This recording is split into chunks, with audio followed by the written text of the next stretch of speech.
Film ഗാരേജിലേക്ക് ഇവർക്കും സ്വാഗതം. 2025 ഈ വർഷം 2 മമ്മൂട്ടി നായകനെത്തിയ സിനിമകളാണല്ലോ തിയേറ്ററുകളിലേക്ക് എത്തിയത്. അതിലൊന്ന് Dominic and the ladies purse ആണെങ്കിൽ മറ്റൊന്ന് ബസൂക്ക എന്ന സിനിമയാണ്. ഡൊമിനിക് ജനുവരി 23 തിയേറ്ററുകളിലേക്ക് എത്തിയതെങ്കിൽ ബസൂക്ക ഏപ്രിൽ 10 തിയേറ്ററുകളിലേക്ക് എത്തിയ മമ്മൂട്ടിയുടെ വിഷു റിലീസ് ചിത്രമാണ്. ഈ രണ്ട് സിനിമകൾ തിയേറ്ററുകളിലേക്ക് എത്തിയിട്ട് മാസങ്ങൾ പിന്നിട്ടിട്ടും ഇനിയും സിനിമകളുടെ OTT റിലീസുകൾ എവിടെ, OTT എവിടെ തുടങ്ങിയ ചോദ്യങ്ങളാണല്ലോ ദിനംപ്രതി നാം കണ്ടുകൊണ്ടിരിക്കുന്നത്. ഇപ്പോഴത്തെ മലയാളത്തിലെ പ്രമുഖ ന്യൂസ് ചാനൽസ് വരെ ഈ ഒരു ചോദ്യം ചോദിക്കാനായിട്ട് ഇടയായിരിക്കും.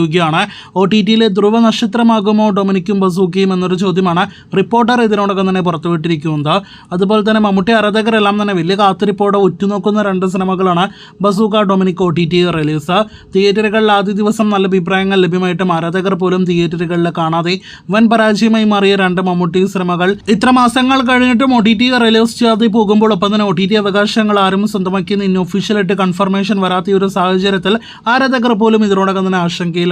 ഈ വർഷം തിയേറ്ററുകളിലേക്ക് എത്തിയ മറ്റ് പല സിനിമകൾ, വലിയ സിനിമകൾ ഉൾപ്പെടെയുള്ള സിനിമകളെല്ലാം തന്നെ OTTയിൽ വന്നു തുടങ്ങുമ്പോൾ എന്തുകൊണ്ട് ഡൊമിനിക്, ബസൂക്ക OTT റിലീസ് ചെയ്യുന്നില്ല എന്നത് പ്രധാനപ്പെട്ട ചോദ്യമാണ്. ഇനി എടുക്കാൻ ആളില്ലാത്തതാണോ കാരണം എന്തും പ്രധാനപ്പെട്ട ചോദ്യമാണ്. എന്തായാലും രണ്ട് സിനിമകളുടെയും OTT റിലീസുകൾ കേട്ട് കാത്തിരിക്കാം. പ്രഖ്യാപനങ്ങൾ കേട്ട് പ്രേക്ഷകർ കാത്തിരിക്കൂ. നമ്മുടെ മലയാള സിനിമ ഇന്നുവരെ കണ്ടതിൽ ഏറ്റവും വലിയ താരമായ നമ്മുടെ ലാലേട്ടന്റെ തുടരും എന്ന സിനിമ ഇപ്പോഴും തിയേറ്ററുകളിൽ ഓടിക്കൊണ്ടിരിക്കുകയാണല്ലോ. ചിത്രം തിയേറ്ററുകളിലേക്ക് എത്തിയപ്പോഴത്തെ വൻ തുകയ്ക്ക് OTT റിലീസ് ചെയ്യാനായിട്ട് ഒരുങ്ങുമ്പോൾ ഇതിനോടകം തന്നെ തുടരും എന്ന സിനിമയുടെ ഏറ്റവും പുതിയ ബോക്സ് ഓഫീസ് റിപ്പോർട്ടാണ് പുറത്തു വന്നിരിക്കുന്നത്. അത് പ്രകാരം 32 ദിവസത്തെ സിനിമയുടെ വേൾഡ് വൈഡ് ഗ്രോസ് കളക്ഷൻ പുറത്തു വരുമ്പോൾ 331 കോടിയിലേക്ക് തുടരും വേൾഡ് വൈഡ് ഗ്രോസ് എത്തപ്പെട്ട് കഴിഞ്ഞിരിക്കുകയാണ്. ഇന്നലെ രാത്രിയോടെ എസ്റ്റിമേറ്റ് ചെയ്ത കണക്ക് അത് തന്നെയായിരുന്നു.